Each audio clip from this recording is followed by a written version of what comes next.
This is a story about love. After everything, enjoy the story. That night, London was cold like metal.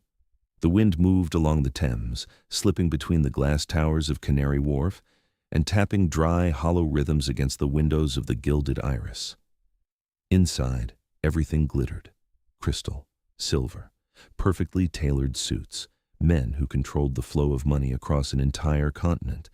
And at the end of the line of staff stood a girl who almost did not exist. Her name tag read, Ellie Ross. She held the water pitcher with both hands, gripping it so tightly her knuckles turned white, eyes lowered, shoulders drawn inward. She knew how to fold herself into a shadow. She had practiced that for 3 years. If no one remembered your face, no one chased you. If you stayed silent long enough, the past would assume you were dead. But tonight, the past walked in through the main door. The revolving glass door turned. No one shouted, no one signaled. Yet the sound in the room seemed to be pulled away. Knives and forks paused midair. Laughter stopped in throats. Sir Conrad Kingswell appeared, 72 years old, a silver cane crowned with a lion's head, a dark gray suit cut in an old style, eyes as cold as ice. Behind him was Adrian Kingswell, 34, the youngest CEO in the history of Kingswell Infrastructure, dark hair, sharp jaw, a stride that was neither rushed nor slow, a man accustomed to entire rooms adjusting themselves to the rhythm of his breathing. Ellie did not look up. She did not need to see to know who had entered. The name Kingswell was not just a financial brand, it was a scar. She heard the manager whisper urgently, "Prepare the VIP room, clear the mezzanine, Bordeaux vintage 2010. Ellie lowered her head further. Do not look, do not remember, do not shake. But her body betrayed her. At the base of her throat, a sharp sting, like a needle, like a memory trying to rise. Sir Conrad passed the line of staff. A bodyguard stood half a step behind him. A lawyer followed. A communications assistant scanned every angle. He stopped, right in front of Ellie. She saw the polished black leather of his shoes at eye level, heard the silver cane tap lightly against the stone floor. She truly trembled. Adrian glanced over. Just a waitress, he thought, small, timid, not worth attention. But his father did not move on. "This girl," Sir Conrad said, his voice low and slow. "Why do you tremble as if I am a storm?" The manager tried to step in with an apology, but Sir Conrad raised his hand. Silence. Ellie knew she had to look up. She lifted her eyes slowly, forcing her gaze to blur like someone lacking confidence. Their eyes met. For a fraction of a second, Sir Conrad felt something strange. Not fear, not entirely. It was as if she were performing.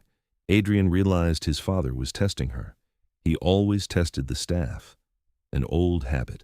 Power did not need to shout. It only needed to stand close. "What is your name?" Sir Conrad asked. "Ellie Ross, sir." Her voice was soft, light, nearly dissolving into the air. "Ross," he repeated. "English." "My grandmother was from Naples," Ellie said quietly. "But I grew up here." Naples. Sir Conrad curved his lip. A city of people who speak too much and keep secrets poorly. Adrian noticed her jaw tightened just slightly, so slight it would be missed if one did not watch carefully. Sir Conrad tilted his head and shifted his tone. No longer polished London English. He moved into an old Mediterranean dialect, the kind only very old families still remembered. He spoke a short sentence, almost playful, but in truth, a challenge. In Ellie's mind, the world halted. That sentence. It was not standard Italian, not the kind taught in schools. It was how the Valamont family spoke to one another when reminding the young of their place. A mocking line, a humiliation. If she stayed silent, everything remained safe. If she answered, everything changed. Her heart pounded.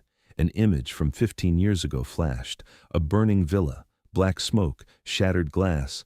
Her father kneeling to her level, whispering in this same dialect, "When the wolf calls your name, you must know who you are." Sir Conrad watched her, waiting. Adrian began to feel irritated. His father was prolonging the game. Ellie stepped back once, then stopped. She turned again, no longer trembling. Chin lifted slightly higher, shoulders straighter. Her eyes lit, not with fear but with memory. and she spoke 5 words in that same dialect, the tone rounded and deep, so precise that Sir Conrad felt as if he had been struck in the chest. The sentence was short, but not a greeting. It was a reminder that a guest who scorns the bread of the host will eat ash the next morning. Silence. Complete.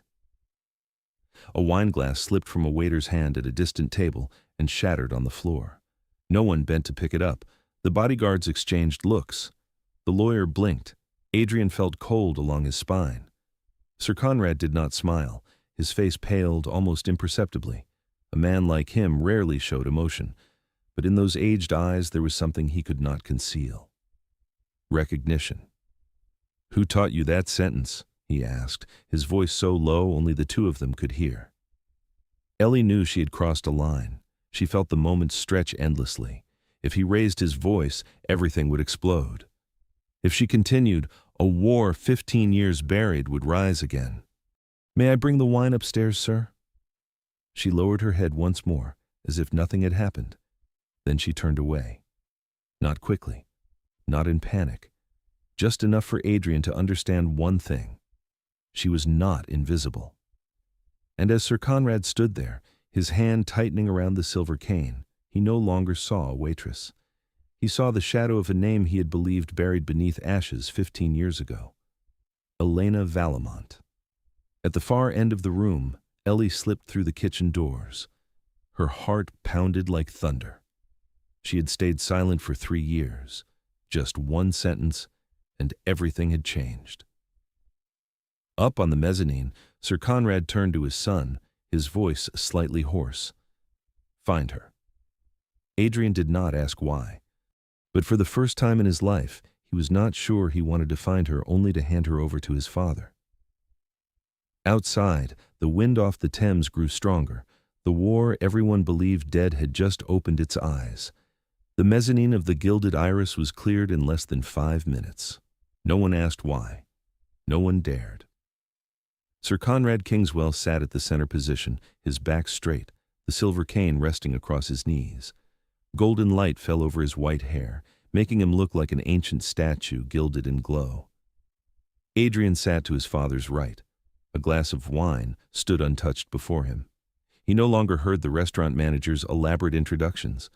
In his mind, there was only one question. Who is she? Ellie climbed the stairs with the wine tray in her hands. She had already put her old face back on, shoulders drawn inward, eyes lowered, breathing slowed under control. "Do not reveal yourself again." She set the bottle on the table. Her hands no longer trembled. Adrian noticed immediately. When she stood still, she looked like a small bird blown off course by the wind. But when she worked, every movement became precise to an almost impossible degree. She uncorked the bottle with a clean twist of her wrist. A soft pop, nearly inaudible. Not a single drop spilled. Sir Conrad watched without blinking. "Where did you learn that?" he asked evenly. "I taught myself, sir." "Taught yourself?" He repeated the words as though tasting something unfamiliar. Adrian stepped in, trying to keep the atmosphere normal. "Father, we should begin the meeting, Mr. Whitmore is waiting." Sir Conrad lifted a hand to silence him. His gaze remained fixed on Ellie. "You understood what I said earlier, did you not?" The question was in English. Ellie raised her eyes just enough. "I understood a little, sir." "A little." Sir Conrad smiled faintly.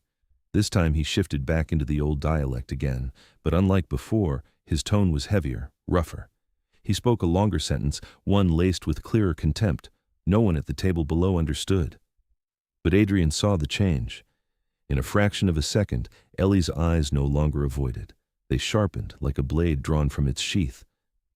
She did not answer, but she did not lower her head either. The air grew heavy as stone. Adrian sensed clearly that his father was not merely testing her. He was searching for something specific, a memory, a trace. Sir Conrad leaned forward. "If you were born in Naples, you should know that one does not respond to an elder in that manner. I apologize if I was disrespectful, sir." The perfect answer. Humble. Safe. But Adrian knew that was not the whole truth. He looked closer. She was no longer trembling. She was restraining herself. Sir Conrad fell silent for a few seconds. Then he changed the subject abruptly. How long have you worked here? Nearly 3 years, sir. 3 years. He nodded lightly. 3 years is long enough to observe, long enough to overhear, long enough to wait. A chill ran down Adrian's spine. His father's thoughts were turning in a dangerous direction. Ellie felt it too. If he continued, he would dig deeper. And if he dug deep enough, he would touch what she had buried for 15 years. She set the final glass of wine on the table. If you require anything further, please call for me. She turned to leave. Sir Conrad spoke another sentence in the dialect. This time it was not mockery. It was a question, one that only someone from a particular family would know how to answer. Ellie's step faltered. Adrian saw it clearly. Not fear. Recognition. She turned back slowly. No more hunched shoulders, no more shadow. In the golden light she looked different, like someone once taught to stand beside great names, not beneath them. And she answered. Short, precise, not a syllable wasted. Sir Conrad went pale. Adrian heard his own heartbeat so loudly he thought the entire room could hear it. His father knew. He knew exactly which family that dialect belonged to. Valamont, the dynasty that had collapsed 15 years ago in a fire the media had called an accident. Who are you? Sir Conrad asked again, no longer hiding the sharpness in his voice. Ellie looked directly at him. In her eyes there was something both painful and proud. I am only the one who pours water, sir. With that she turned and walked down the stairs, not running, but not slow. Adrian rose to his feet. Father, this is unnecessary. Sir Conrad continued staring at the space where she had disappeared. You do not understand, he said quietly. If I am right, she is not just a waitress. Adrian tightened his grip around the wine glass. And if you are wrong. Sir Conrad turned toward him. I am rarely wrong about old ghosts. Downstairs, Ellie stepped into the kitchen. The sound of knives against boards, oil sizzling, the scent of butter garlic sauce, everything normal. Only her heart was not. She had heard his final question, and she had answered it. That was a mistake. Or a beginning. She knew one thing for certain. Sir Conrad Kingswell would not let this go. On the mezzanine, Adrian took out his phone. Call Human Resources, check the file on Ellie Ross. Now. He did not give a reason, but when the confirmation appeared on his screen, he understood that from the moment the girl spoke in that old dialect, everything had changed, not only for his father, but for him as well. And somewhere deep in his mind, a dangerous thought began to form. If she truly is Valamont, then perhaps the war never ended. Ellie did not run immediately. She descended the stairs, walked through the corridor into the kitchen as she did every other night, her steps steady, neither hurried nor frantic. But inside, her heart pounded until her chest ached. Sir Conrad had spoken the name directly. Valamont. No more circles, no more metaphors. He was dragging the ghost into the light. In the kitchen, knives struck cutting boards, oil hissed and crackled, and the French chef shouted because the risotto was 1 minute late. Everything was normal to the point of absurdity. Ellie set the tray down on the stainless steel counter and looked at her hands. They were not shaking. That frightened her more than if they had been. Up on the mezzanine, Sir Conrad remained seated for several seconds after she left, Adrian standing beside the table, his gaze darkened. Father, you went too far, he said quietly. Sir Conrad did not look at his son. He looked toward the staircase where Ellie had disappeared. If I am wrong, he said slowly, then she is only a foolish girl imitating an old dialect. But if I am right, he paused. If I am right, then we have been living in an illusion for 15 years. Adrian did not like that tone. 15 years ago, the Valamont conglomerate collapsed after a massive fire at their suburban estate. The media called it an accident caused by an outdated electrical system. Kingswell secured the port contract immediately afterward. The official story was neat and tidy. But Adrian had grown up in the silence of his father whenever the name Valamont was mentioned. He never denied anything. He simply did not speak. Down in the kitchen, Manager Pritchard rushed in. Ellie, they want more wine. Now. Ellie looked up. She could not refuse. She picked up another bottle, dried her hands on her apron, and headed back toward the stairs. Each step was a decision, return and play invisible again, or face it and accept the consequences. When she appeared on the mezzanine, Adrian was the first to see her. He noticed what others did not. She was no longer avoiding eye contact, no longer curling her shoulders inward. She stood straight. Sir Conrad waited for her to approach. He did not mention Naples again. He did not return immediately to the dialect. Instead, he spoke in English, his voice low and even. Lorenzo Valamont's daughter died at 11 years old. That is what the newspapers wrote. No one else at the table understood the meaning of that sentence, but Ellie did, and Adrian did. The air thickened. Ellie placed the bottle on the table. Not a single unnecessary sound. Sir Conrad tilted his head. If that girl were still alive, he continued, she would be 26 this year, exactly your age. Adrian stepped forward half a step. Father. Sir Conrad raised a hand to stop him. He switched to the old dialect. This time it was not mockery. He asked a question only the Valamont family used when testing the loyalty of their own. A question about honor. Ellie's hand tightened around the neck of the bottle. In her mind, she heard her father's voice from long ago. When they test you with blood, you answer with memory. She lifted her gaze. Her eyes were no longer those of a waitress.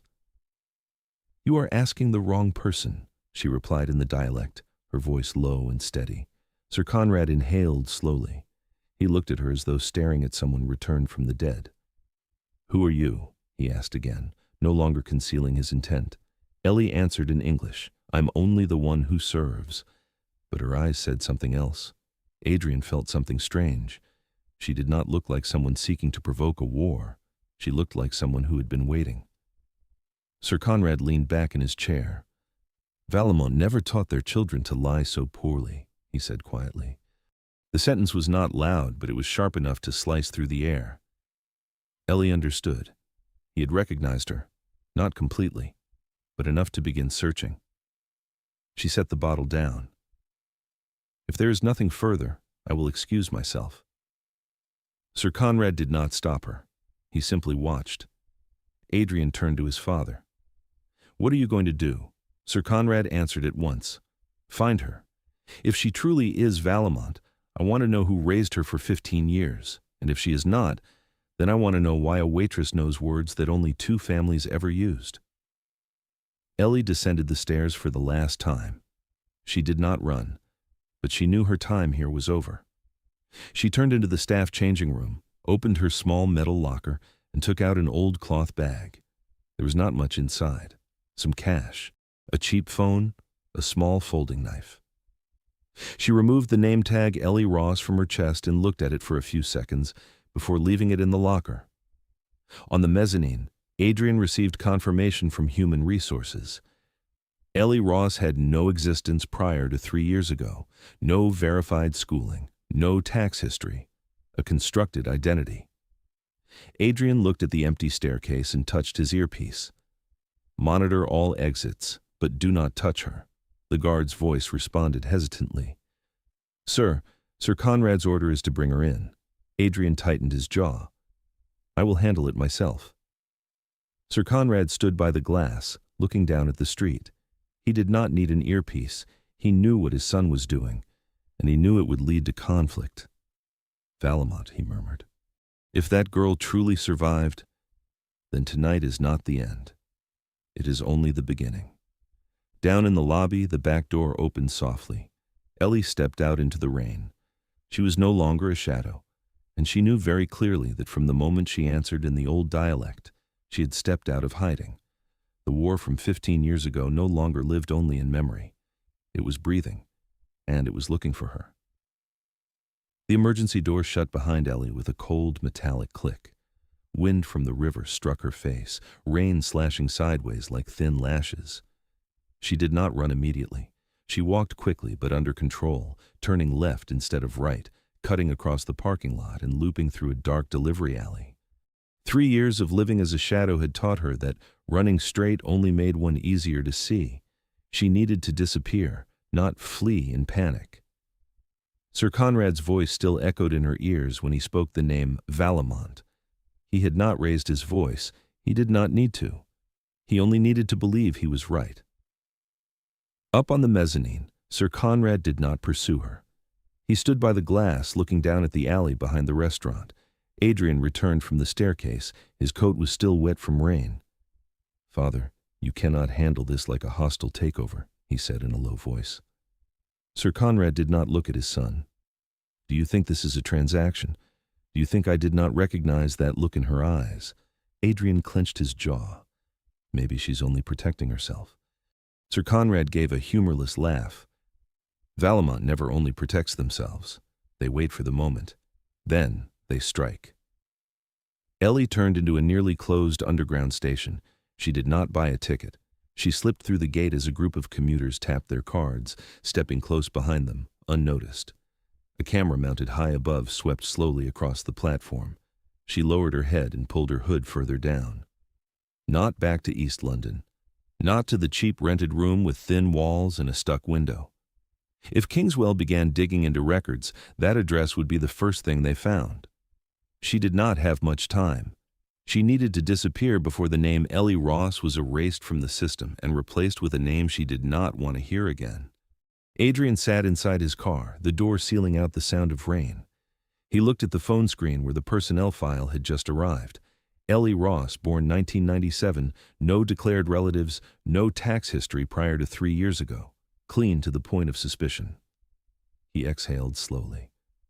"Follow her," he said into his earpiece, "but from a distance, no police, no attention.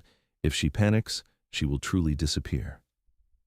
The guard replied, Sir Conrad's order is to bring her in." Adrian glanced through the window where his father still stood motionless above. "I will speak to my father myself." The train stopped at the second station.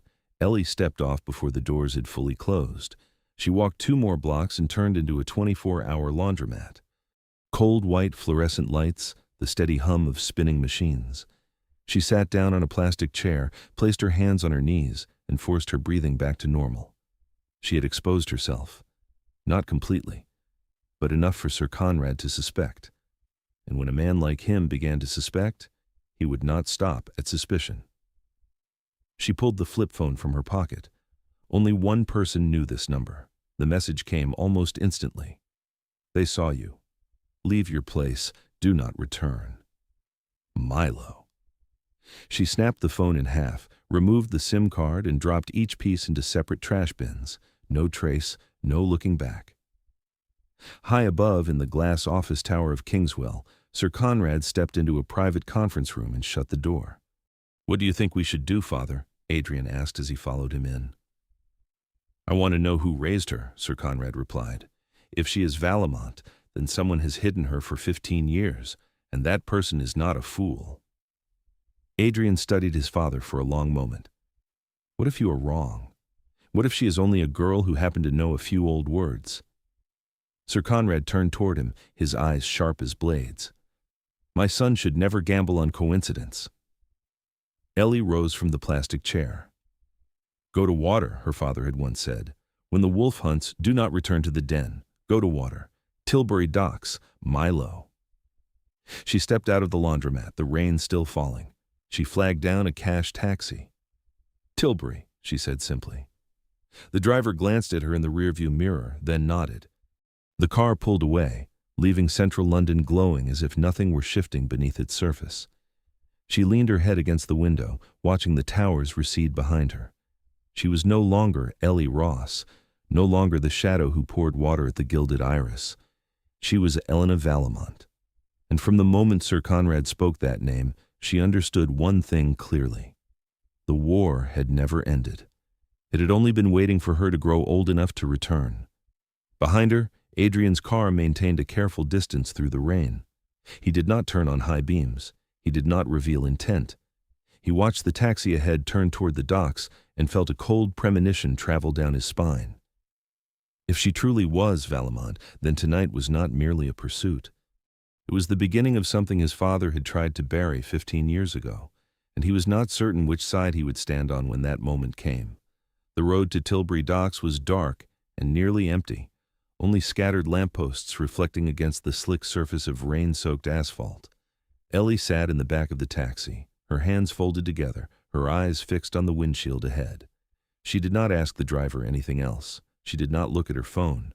She did not try to confirm whether she was being followed. Panic made people careless, and she no longer had the right to make mistakes.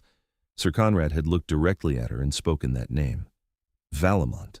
He was not merely suspecting. He was digging. And if he started digging, he would not stop until he found either a body or the truth. The taxi turned into the dock area where the scent of engine oil, salt water, and rusted metal mingled in the cold air. The driver stopped in front of a row of aging warehouses, yellow lights casting a dim glow across the dark water. "We are here." Ellie handed over cash without taking the change and stepped out. Rain still drifted down lightly. She pulled her hood lower and moved quickly along the slick pier. At the far end, an old metal door with peeling paint sat silent in the shadows. She knocked in the rhythm carved into her memory since she was 11 years old. 2 quick taps, 1 slow, 3 quick. Silence lingered for a few seconds, then the sound of a heavy bolt sliding from inside. The door cracked open, revealing the black barrel of a shotgun. "We were closed," a rough voice called out. Ellie did not blink. "The tide is high," she replied softly. "But the fish do not bite." The gun lowered immediately. The door opened wider. Milo DeLuca stood there, disheveled silver hair, oil-stained jacket, aged eyes widening as he recognized her. Elena. He pulled her inside and locked the door with 3 metal bolts. "Have you lost your mind? I told you not to return to London." "They saw me," Ellie answered. "Sir Conrad." Milo went still for a single breath. "He saw you." "Not completely, but enough to suspect." Milo walked to the old wooden table in the center of the warehouse, bent down, and lifted a loose floorboard. From the dark hollow beneath, he pulled out a steel case wrapped in black oilcloth. He set it on the table, the sound of metal against wood dry and sharp.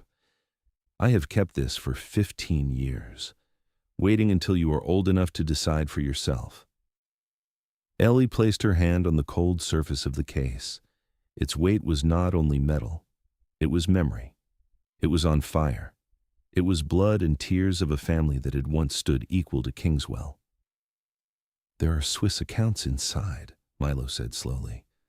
"There are contacts in Rotterdam.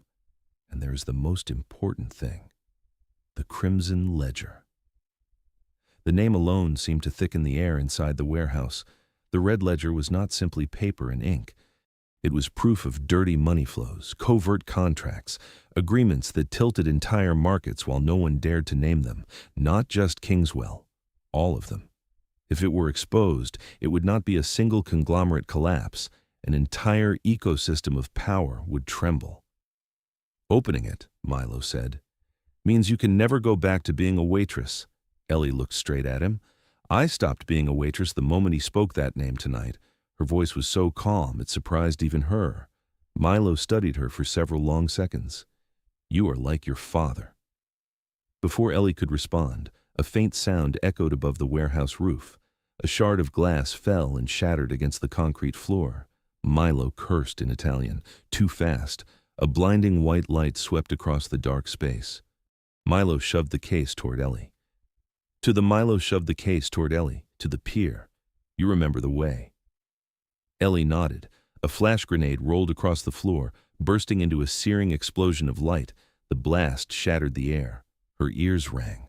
The world turned white. Through the haze of smoke, she saw Milo raise the shotgun and fire once. A shadow dropped. Then 3 red laser dots fixed on his chest at the same time. Ellie wanted to scream. There was no time. Gunshots cracked in rapid succession. Milo staggered backward and collapsed beside the wooden table. He did not move again. Ellie lunged for the case, gripping the handle tight. Bullets tore into the floor where she had been standing. She rolled to the right, sliding across the wet concrete, then pushed herself up and ran to the back door. The metal door burst open. Wind and rain struck her face. The pier was slick, waves crashing against the wooden supports. At the far end, a small boat rocked with the rhythm of the black water. Ellie ran at full speed, the case slamming against her thigh with each step. She was no longer the shadow who poured water. She was carrying a secret, powerful enough to set the glass towers of Canary Wharf on fire. Behind her, heavy footsteps pounded across the wet boards. A cold voice cut through the wind. "Stop." Ellie did not turn around. She had crossed the line. There was no way back. While Ellie vanished into the rain at the end of the pier, on the other side of London, the top floor of the Kingswell Tower glowed like a ship at sea in the night. An emergency board meeting had been called even though the clock was nearing midnight. Familiar faces from the financial world sat around the long glass table, eyes sharp, phones placed face down, but no one truly disconnected. Rumors spread faster than fire. A blurred video from the Gilded Iris began circulating within private investor groups. A waitress responding to Sir Conrad in an unfamiliar dialect. A moment of silence that lingered too long. Those accustomed to reading the language of power knew something was wrong. Adrian entered the boardroom as all eyes turned toward him. Graham Sutter was already seated, his back straight, hands folded on the table. At 50, Graham had been Sir Conrad's right hand for 2 decades, known as the silent architect behind the acquisitions that allowed Kingswell to expand across Europe. He looked at Adrian with an expression so calm it was difficult to read. "We need to control this narrative before the market opens tomorrow morning," Graham said, his voice low and steady. "A waitress can become the wrong symbol at the wrong time. Stock prices do not like symbols." Adrian did not sit immediately. He placed both hands on the back of a chair and looked around the room. "A waitress does not make investment funds withdraw," he said slowly. "But fear makes people act irrationally." One board member leaned forward. "Who is that girl? Is she connected to Valemont?" The question hung in the air like invisible smoke. The name Valemont had not been spoken openly in this room for 15 years, but everyone remembered. Sir Conrad entered last. No announcement, no striking of the table. He simply stood there, and silence settled automatically. "She may be Valemont," he said directly. "Or she may not. But if she is, then we are facing a fracture that was never truly sealed." Graham's brow tightened slightly. "With all respect, sir, that family ended long ago. The market consumed what remained of them." Sir Conrad held Graham's gaze longer than usual. "The market does not consume memory," he replied. Adrian finally took his seat. He could not erase the image of Ellie standing in the rain, her eyes not panicking at all. "If she is Valemont," he said, "then she has had 15 years to take revenge. Yet she works in a restaurant. That does not resemble an attack strategy." Graham turned to him. "Or perhaps that is the strategy." Silence. Concealment. Waiting for the right moment. The room grew heavier. Sir Conrad struck his cane lightly against the floor. "What I want to know is who helped her survive all these years. If there is a network behind her, that is the true threat." Another board member spoke, his voice lower. "If the media reopens the investigation into that fire, we will have a problem. Not legal. Reputational." Adrian looked at him. "Reputation can be managed. Truth is more difficult." Graham observed Adrian closely as he said that. For a fleeting moment, something like calculation passed through his eyes. "We should approach her before anyone else does," Graham suggested. "If she truly carries dangerous documents or memories, we need to know their scope." Sir Conrad did not object, but he did not nod either. He turned to Adrian. "You will handle this, quietly, no press, and do not allow emotion to interfere." Adrian understood the meaning of the final sentence. He was the only person in the room who had seen Ellie's eyes from that close. There had been no fear, no hysteria, only a cold determination. If she was Valemont, then she was not just carrying the past, she was carrying a choice, and that choice could shape the future of both families. The meeting dragged on for nearly another hour. Media strategies were outlined, crisis scenarios prepared, but no one truly spoke the most important truth.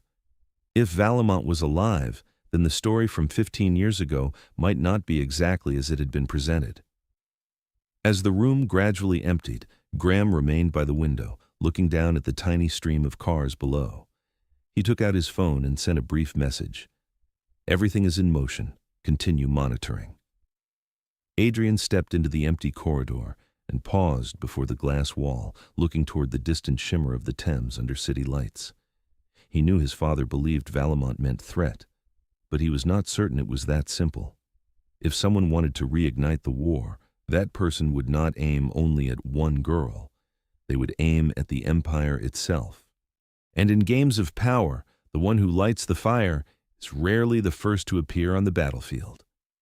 The wind along the pier blew so hard it nearly knocked Ellie sideways on the slick wood, but she did not stop. The footsteps behind her were closer now, boards vibrating beneath the weight of heavy tactical boots. The small boat at the end of the pier rocked violently with the swell, mooring line tightening and loosening against the black water. Ellie did not turn around. If she did, she would see Milo lying motionless in the warehouse, and she would hesitate for a single beat. A single beat was enough to die. She leapt into the boat, her knee slamming into the wooden edge, pain flaring but not slowing her. She cut the rope with the small knife hidden in her pocket, her hands trembling not from fear but from cold. The engine coughed for a few seconds before catching, the harsh sound slicing through the rain. Bullets struck the water behind her, bursting into brief sprays of white foam before dissolving. The boat shot away from the pier, carving across the river like a black wound in the night. On the dock, the figures stopped. They did not pursue her by boat. That chilled her more than the gunfire. They did not panic. They did not shout. They stood still, as though their primary mission was not to capture her immediately, but to confirm something. She tightened her grip on the steel case at her feet, leather strap wrapped around her wrist. The crimson ledger. If they knew it existed, they would not stop. If they did not know, they soon would. She adjusted her course, not heading straight into open water, but veering toward the dark concrete pillars of an abandoned dock where currents ran stronger and fewer lights reached. Her father had taught her to read the flow. Water does not only carry away, water conceals. On the other side of the city, Adrian left the boardroom when his phone vibrated. A short message from the surveillance team. The target has left central area, heading east. Destination unconfirmed. He checked the time. If Ellie was truly heading toward Tilbury, that was not random. It had once been under Valamont control before Kingswell absorbed most of the logistics contracts, too clear to be coincidence. He moved quickly toward the private elevator, ignoring his assistant's question. "Call port security," he said into his earpiece. "No public intervention. Just inform me of any unusual activity." Sir Conrad stood alone in his office, one hand resting on the dark wood desk. He did not need detailed reports to understand what was unfolding. If the girl ran toward water, she was seeking someone. No one survives alone for 15 years. There had to be protection. There had to be something preserved. He closed his eyes for a brief second, the image of the Valamon villa burning, rising like an old wound never fully healed. He did not order an immediate arrest. He wanted the network. He wanted to see the entire board before moving a piece. On the river, Ellie's boat jolted as it hit a stronger current. She eased the throttle, letting herself drift with inertia rather than charging ahead so the engine noise would no longer mark her location. Wind lashed her face, stinging her eyes. Milo's words echoed in her mind when he handed her the case. "Open it, and there is no going back." She did not need to open it to know that was true. She had crossed the line the moment she answered Sir Conrad in the old dialect. But now it was no longer theory. Milo had fallen. Blood had been spilled. The war was no longer confined to memory 15 years past. It was breathing right behind her. She guided the boat toward a small abandoned dock far from the main lights, securing the rope loosely to a rusted iron post. No time to dry off. No time to grieve. She hoisted the case onto her shoulder and moved quickly along cracked concrete. One question echoed louder than any other. Who sent that attack team? Not police, not Kingswell in the way she knew them. If Sir Conrad wanted her, he would send lawyers, men in suits, contracts, and threats. The men who shot Milo had not come to negotiate. They came to erase.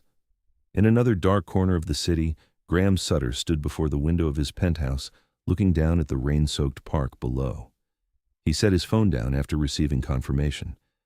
The subject has left the warehouse. Capture unsuccessful. He did not appear angry, only a slight curve at the corner of his mouth. Sometimes allowing a piece to keep moving is more useful than capturing it too early. If Elena Valamont was alive and carrying something dangerous enough, her existence could become the perfect catalyst, to assign blame, to provoke, to divide.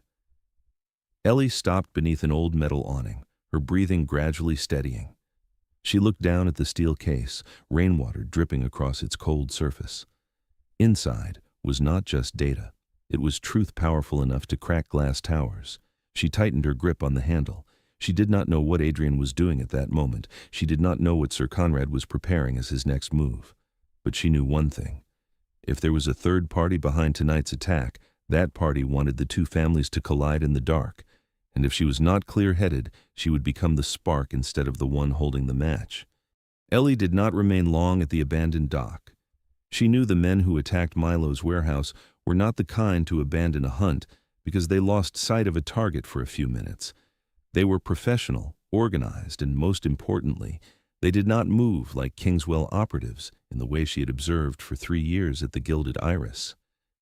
She secured the leather strap tighter around her wrist to fix the steel case in place, pulled her hood lower, and left the metal shelter, moving deeper into the old port where sparse lights barely illuminated the streaks of rain across the concrete. She needed another vehicle, or at least a temporary place to hide long enough to assess the situation. The river behind her continued to churn as if it had no concern for the lives just lost because of the secrets it concealed. Across the dock, a dark vehicle sat parked several hundred meters away, engine idling softly. Adrian sat inside, eyes fixed on the digital map glowing on the dashboard. He did not have Ellie's precise coordinates, but he knew she had headed toward Tilbury, and he knew Valamont's former port contracts had once centered here. His phone vibrated. A message from the surveillance team. Reports of gunfire at a warehouse on the east side of the docks. No confirmed casualties. Adrian felt his blood run cold. Gunfire meant someone else had arrived before him. He did not believe his father would deploy a strike team like that without telling him, and he understood Sir Conrad's style well. If he wanted to talk, he would talk. If he wanted to threaten, he would do so openly. The tactical team that stormed the warehouse had not come to negotiate.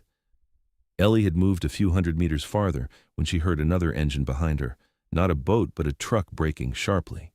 She immediately turned into a narrow passage between stacked containers, her breathing quick but her mind clear. She could not run forever. She needed to know who she was facing. When she stepped out from the narrow path, a figure stood only a few steps away. Adrian. No bodyguards, no tactical formation. Just him, coat dark and soaked, hands raised slightly to show he was not attacking. "Do not shoot," he said before she could speak, even though she was not holding a gun. "I am not here to harm you." Ellie looked at him with cold eyes. "Then what are you doing here?" Adrian did not waste time. "Someone else is hunting you, and if they opened fire at that warehouse, they are not working for my father." She gave a dry laugh. "You expect me to believe that?"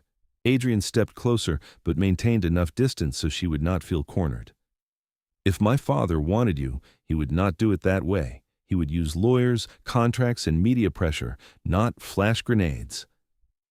That statement made Ellie pause for a fraction of a second. She looked directly into his eyes. If not Kingswell, then who? Adrian shook his head. "I do not know yet.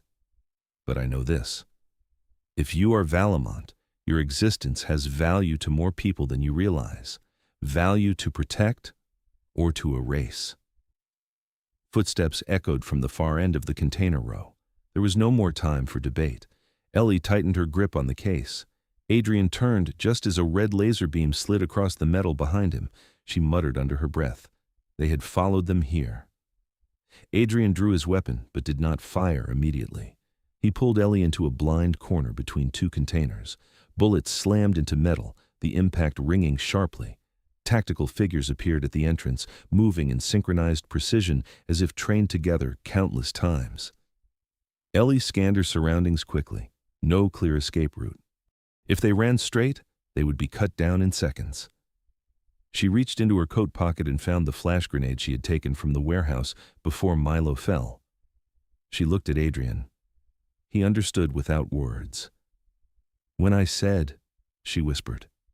Adrian nodded, tightening his grip on the gun. 3, 2, 1. Ellie hurled the grenade toward the advancing figures.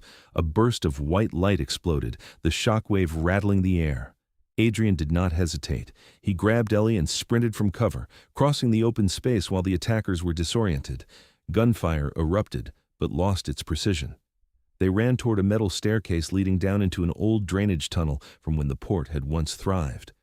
Ellie's breath came fast as she leapt down the final step, her foot slipping, but Adrian catching her just in time. Cold water reached their ankles in the dark tunnel. Above them, shouts and footsteps echoed. They did not have long. Adrian looked at her, his voice low and urgent. "For now, we are on the same side or we both die." Ellie did not answer immediately. She looked into the darkness ahead, then back at him. "Tonight," she said slowly, "we are not enemies. But do not think I have forgotten who I am." They plunged deeper into the tunnel, water splashing beneath their feet, pursuit still relentless behind them. On the surface, the tactical figures stopped at the tunnel entrance, exchanging signals through their earpieces. The last man in line, face concealed under a helmet, studied a small tracking device in his hand. The blinking dot was still moving. No need to rush. The hunt was far from over. The drainage tunnel stretched like a black fracture beneath the earth, the smell of damp and rusted metal wrapping around Ellie's lungs with every breath.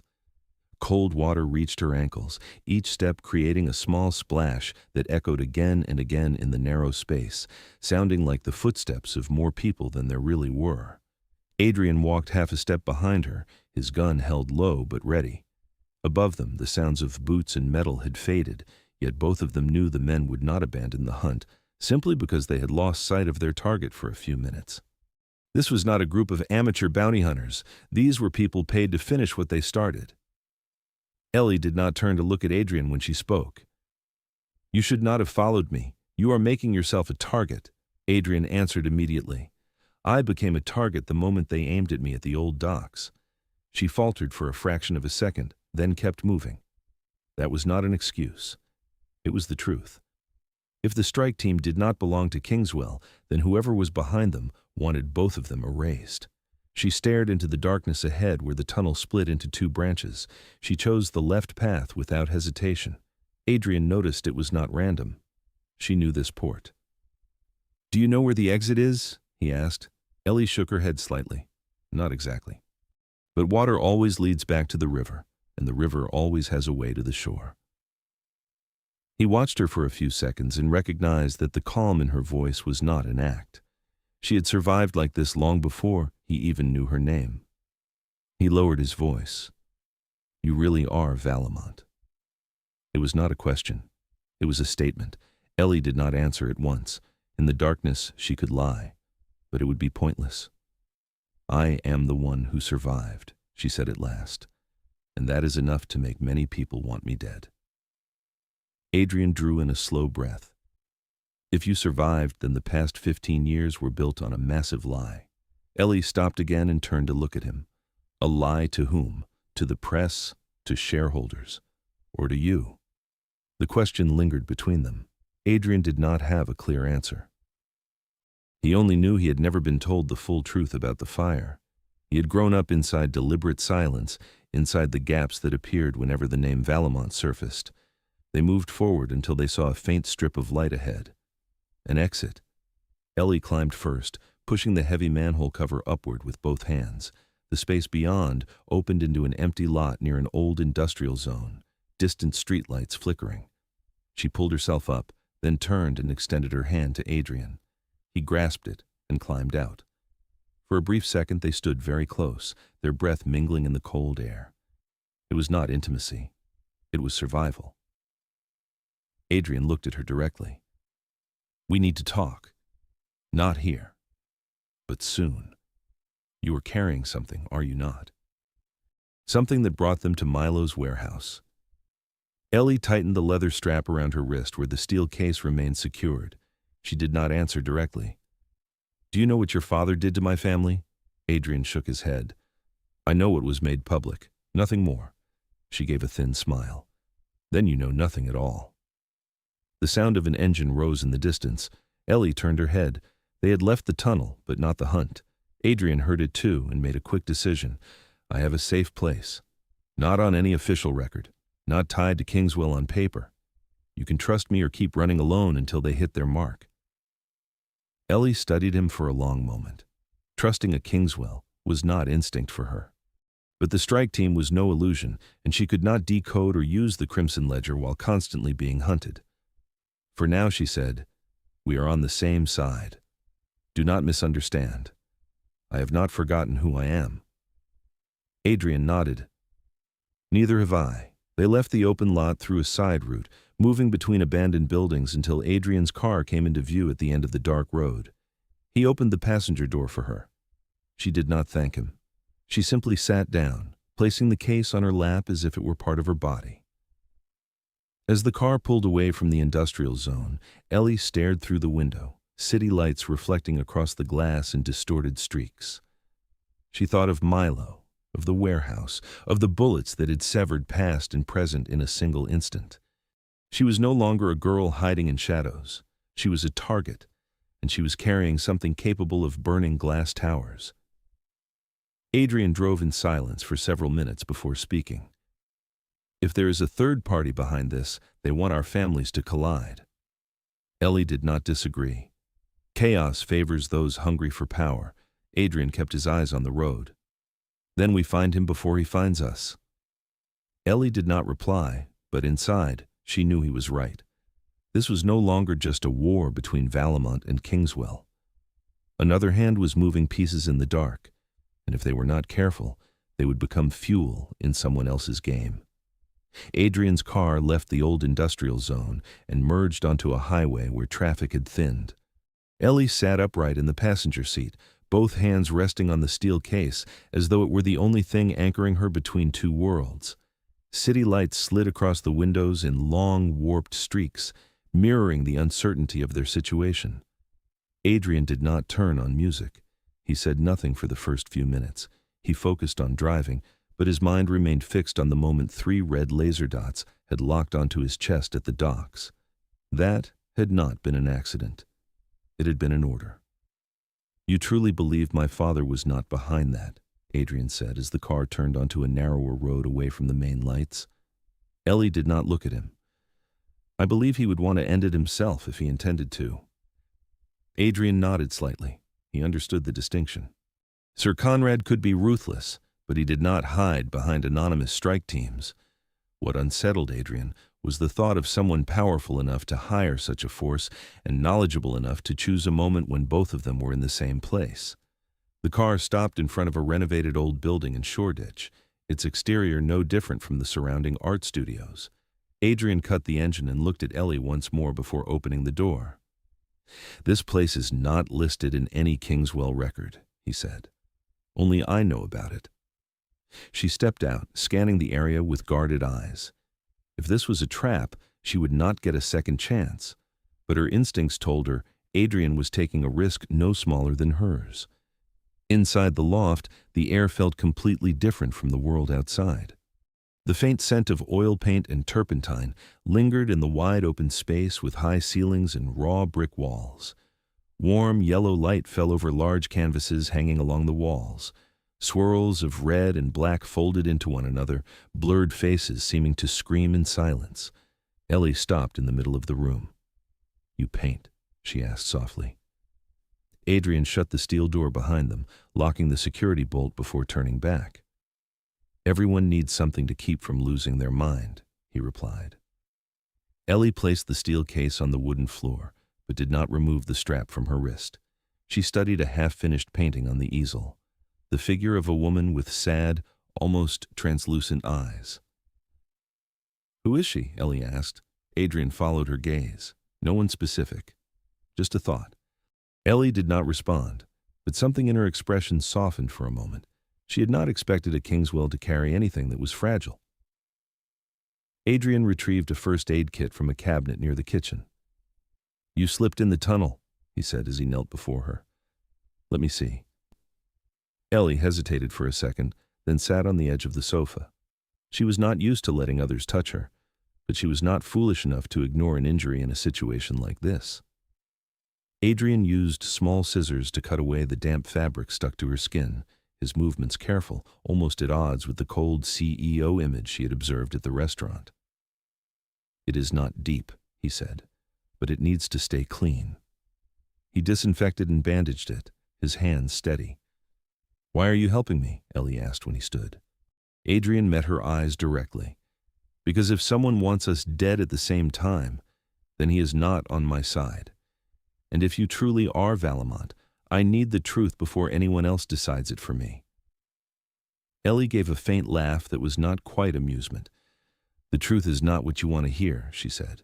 "The truth could make your entire family collapse." Adrian did not blink.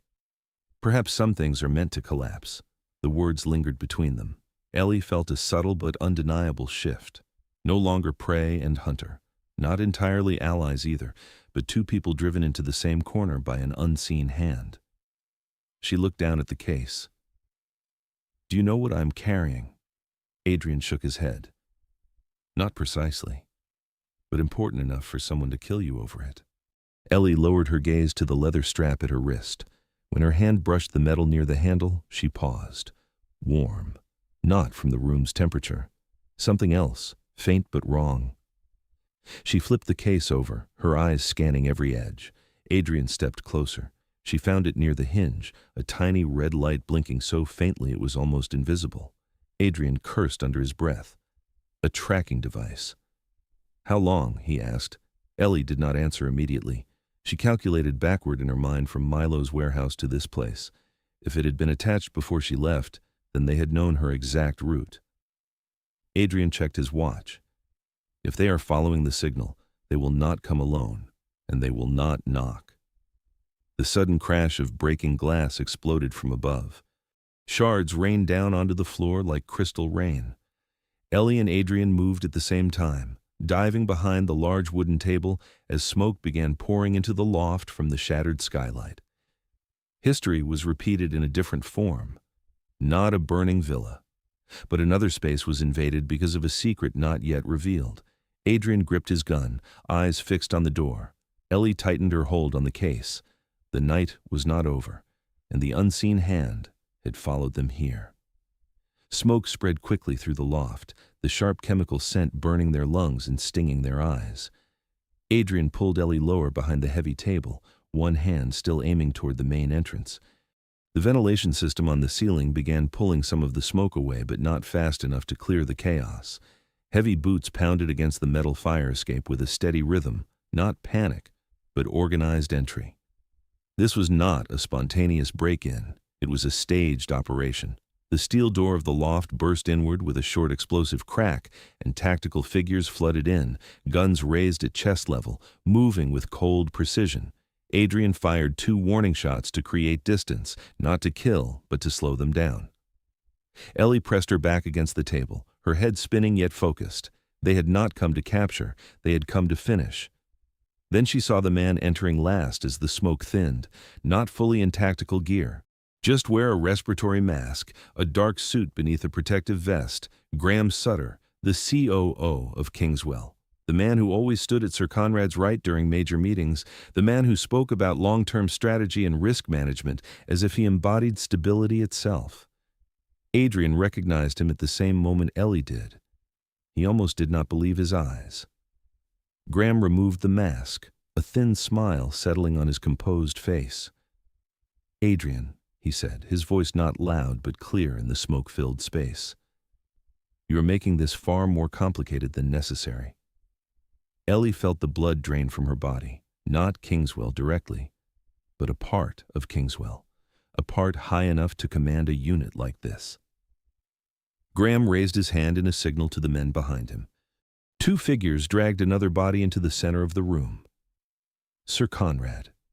He was not bound, but clearly restrained moments before. His silver cane lay to one side, his coat shifted off his shoulder, aged eyes sweeping the scene with fury and confusion intertwined. Adrian tightened his grip on the gun. "What are you doing, Graham?" Graham tilted his head slightly. "I am saving the company from an emotional mistake. A living Valamont is a systemic risk. A young CEO standing on her side is an even greater one." He pushed Sir Conrad down into a chair in the center of the room as if about to begin another board meeting, except this time guns were still aimed in every direction.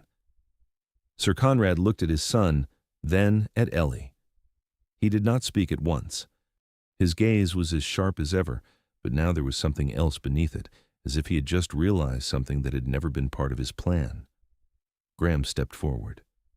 "We will resolve this cleanly," he said. The girl disappears. Adrian returns to his position, and the narrative remains under control. Ellie rose from behind the table, the steel case still in her hand. "You think it is that simple?" she asked. Graham glanced at her. "Everything is simple when you remove emotion. You are the remnant of a failed family. Do not confuse survival with the right to exist." The words landed like a cold slap. Adrian stepped out from cover, his gun still raised. "If you shoot her, you do not just kill a Valamont, you kill whatever trust is left in this company." Graham let out a quiet laugh. "Trust does not run stock prices, Adrian. Control does." Sir Conrad finally spoke, his voice rough but steady. "Graham, you have gone too far." Graham did not look at him. "Sir, you taught me that hesitation is failure. You hesitated 15 years ago. I have no intention of repeating that mistake." Ellie heard every word. Hesitated. 15 years ago. Pieces were sliding into place, not yet a complete picture, but no longer scattered. She lifted the case slightly. "You want this, do you not?" she said, her eyes fixed on Graham. "You think I am carrying proof enough to destroy Kingswell?" Graham's expression shifted for the briefest second, enough for Ellie to know she had struck the truth. Adrian looked at her, then back at Graham. "So that is what this is about, not the family, the ledger." "Not the ledger," Graham corrected. "The balance of power." A faint sound came from the back entrance, subtle but impossible to miss. A red laser dot skimmed across Graham's shoulder for a split second. He did not even have time to turn before the shot rang out. Graham stiffened, his eyes wide in shock. A dark stain spread across his chest, breaking the calm that had served as his armor for so many years. Sir Conrad stood behind him, a small pistol drawn from an ankle holster, still smoking. "I taught you decisiveness," he said slowly, "not betrayal." Graham staggered back and fell to the floor. The tactical team exchanged quick glances, and as if an invisible leash had been cut, they retreated in small groups, vanishing from the loft as swiftly as they had appeared. The smoke began to thin. Sir Conrad breathed heavily, but remained upright. Adrian lowered his gun and moved to support his father. Ellie stayed where she was, the case in her hand, a reminder that this war was not over. Only the one who had tried to pull the strings had been dragged down before completing his move. As the haze cleared, the loft emerged in ruin, a miniature battlefield. Shattered glass glittered across the wooden floor, oil paint smeared on the walls like warped streaks of blood. Graham lay motionless in the center of the room, eyes open but seeing nothing. Sir Conrad leaned lightly against a brick pillar, still holding the small pistol, breathing hard yet with the cold focus of a man accustomed to crisis. Adrian stood between them, between past and future, between loyalty and the truth now exposed. Ellie did not lower the case. She watched Sir Conrad, the man who had symbolized every loss in her life. He had just saved her from a traitor within his own ranks. But that did not erase 15 years of darkness. Sir Conrad studied her for a long moment before speaking. "You are not like your father," he said, his voice hoarse but clear. "You are colder." Ellie allowed herself a faint smile. "My father died because he believed in private agreements. I learned that trust is never written into contracts." Adrian looked from her to his father. "What is the truth, Papa? About that night? About Valamont?" Sir Conrad did not answer immediately. He moved slowly to a chair and sat down, as if another 10 years had settled on his shoulders. "I did not order your family killed," he said at last. "I wanted to acquire the remainder of Valamont Holdings. Your father refused. Then the fire happened before we signed anything again." Ellie tightened her grip on the handle of the case. "You expect me to believe that was coincidence?" Sir Conrad met her eyes. "No, but I did not order that house burned." Adrian sensed the truth was more complicated than the stories he had grown up with. Graham had spoken of hesitation 15 years ago. If Conrad had not given the order, then someone else had acted first to shape the outcome. Ellie stepped closer, and placed the case on the tilted table. "Do you know about the Crimson Ledger?" she asked. Sir Conrad blinked faintly. "A legend. A black book people used to threaten one another in closed meetings." Ellie unlocked the case, the lid snapping open with a dry metallic sound. Inside there were no stacks of paper, only a hard drive encased in shock-resistant padding. "This is the digitized version," she said. "Offshore payments, redirected funds, acquisition projects arranged to push Valamont into a position from which there was no recovery, not a direct strike, but tightening slowly until we could no longer breathe." Adrian looked at the hard drive as if it were an unexploded bomb. "Who signed those transactions?" he asked. Ellie did not answer immediately. She turned the laptop screen toward them, connected the drive, and typed a few lines of code. Names appeared on the screen, casting pale light across all three faces: Graham Sutter, and several secondary authorizations bearing electronic signatures from the finance department at the time. Sir Conrad rose abruptly, his hand trembling not from age but from the truth, overturning the foundation he had built. "He used the structure of the corporation to push Valamont over the edge," he murmured, "and I thought the market was simply correcting itself." Ellie looked at him, no longer with the sharp flare of anger from before, but with a tired emptiness. "You did not kill them with fire," she said, "but you created the conditions for someone else to do it." Sir Conrad did not argue. For the first time, Adrian understood that his father's silence all those years had not been only strategy. It had been a gap. "So what do you want now?" Sir Conrad asked. "The press, the courts, or economic war?" Ellie glanced at Adrian before answering. "I want the truth acknowledged, not to destroy, but to end this. If I release all this data publicly, Kingswell will lose billions of pounds in a week, but I will also become a permanent target." Adrian stepped closer to her. "Then we do it differently," he said. "We disclose internally, present the data to the board, demand an independent investigation, restructure oversight, not destruction, reform." Sir Conrad looked at his son, his gaze mixed with pride and the realization that his era was slipping from his hands. He nodded slowly. "I trusted those beside me too much. If there is still a chance to correct this, I will not avoid it." Ellie looked at the two men before her. One represented the past that had shattered her family. The other could represent a different future. She closed the laptop, removed the hard drive, and held it in her hand. "I will not hand this to anyone right now," she said, "but I will not burn it either." Adrian understood that was a greater concession than she was willing to admit. Outside, distant car horns blended into the sound of a city waking. The night had passed its peak. The loft was no longer a hidden refuge. Yet in the air still tinged with smoke and paint, a fragile agreement took shape, not born of full forgiveness, but of shared understanding. War could burn everything to ash. Truth, handled carefully, could reshape what remained. Morning arrived slowly and heavily, pale gray light creeping through the broken panes of the loft as if the city itself hesitated to witness what was left behind. Shards of glass still lay scattered across the floor, a thin trace of smoke lingered in the air, and Graham's body had been removed before the sun fully rose. There were no official police, no media vans, only discreet calls and Kingswell crisis teams working quietly. Adrian stood by the window, his tie loosened, his shirt wrinkled like his thoughts. The night had split his life into before and after. Ellie sat at the large table in the center of the room, the laptop open before her, the Crimson Ledger hard drive resting beside it like an invisible weight. She'd been awake nearly the entire night, scanning every folder, every line of code, every transfer concealed beneath layers of subsidiaries and trust funds. Not all of it was directly tied to Valamont, but enough to reveal a pattern. Graham had not manipulated a single deal.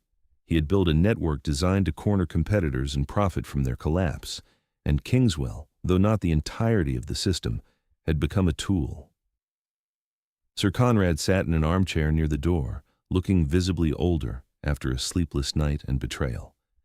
He regarded Ellie not as an adversary, but as a fragment of the past returning to demand answers. "I thought I controlled everything," he said quietly, almost to himself. but I allowed someone else to pull the strings behind my back. Adrian turned, his voice low but firm. We must act before rumors leak. If the board hears this story from outside first, they will not see reform. They will see crisis. Sir Conrad nodded slowly. He understood that better than anyone. Reputations do not collapse because of a single event. They collapse because of how people respond to it.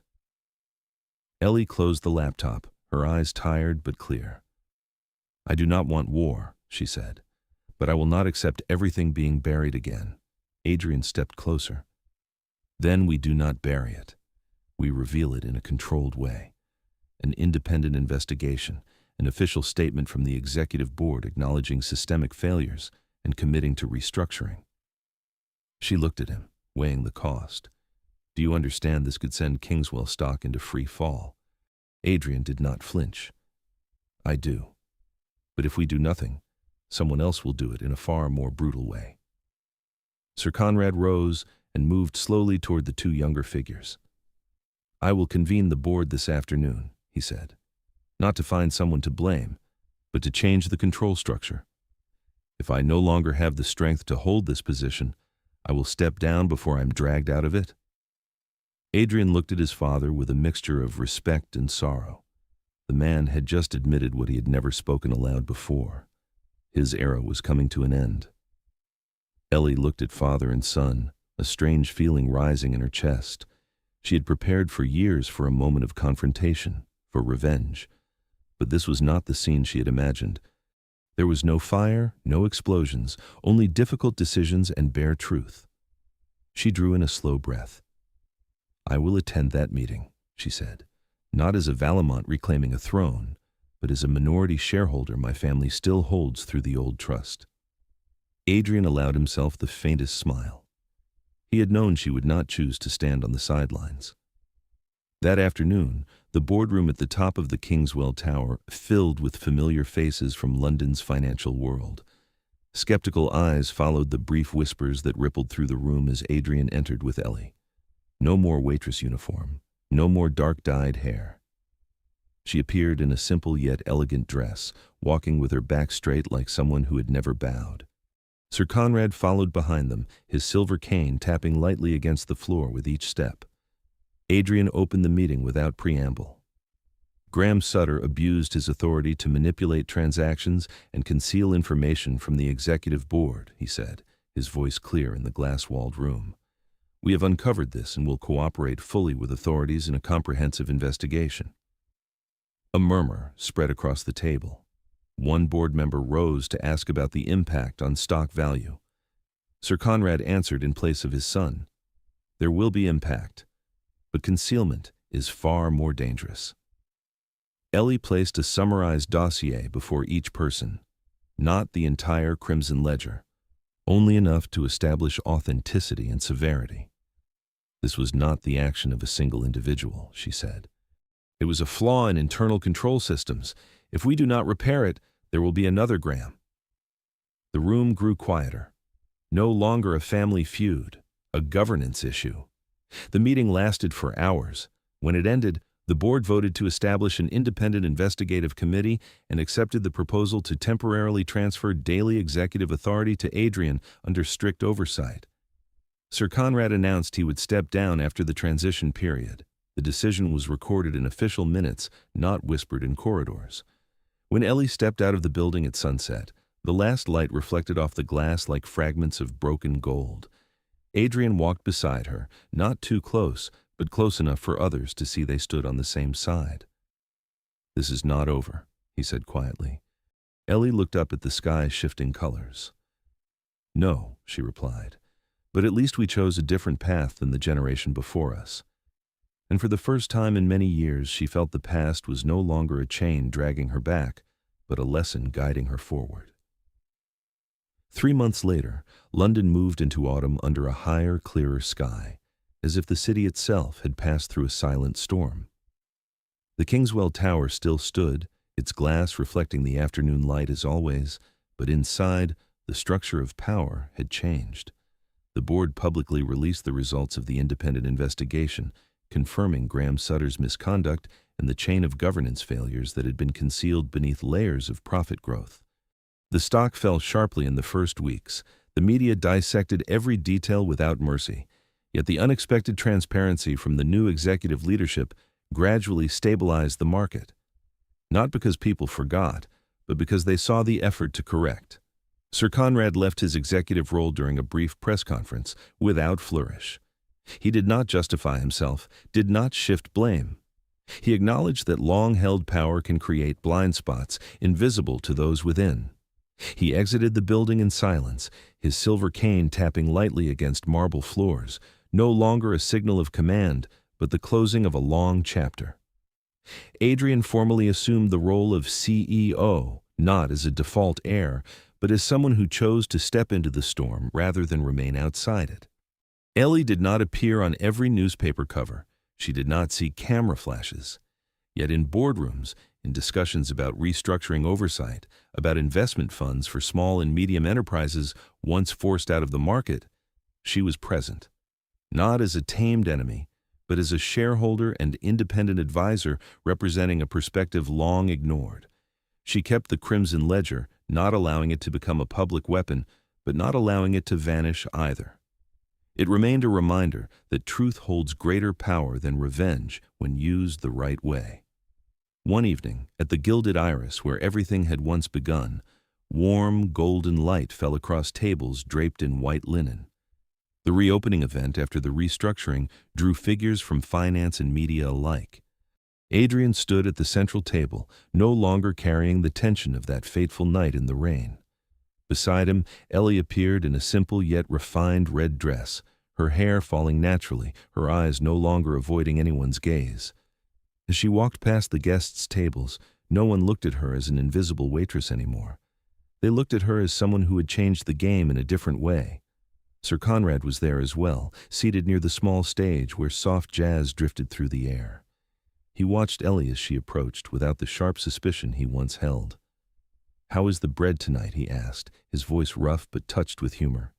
Ellie inclined slightly and replied just loud enough for him to hear, "If you do not like it, we can adjust. But sometimes what needs changing is not the loaf." Sir Conrad let out a quiet laugh, no longer forced. "Perhaps I am learning to taste again the things I once overlooked." Adrian gently took Ellie's hand beneath the table, a small but unmistakable gesture. Not to claim, but to acknowledge.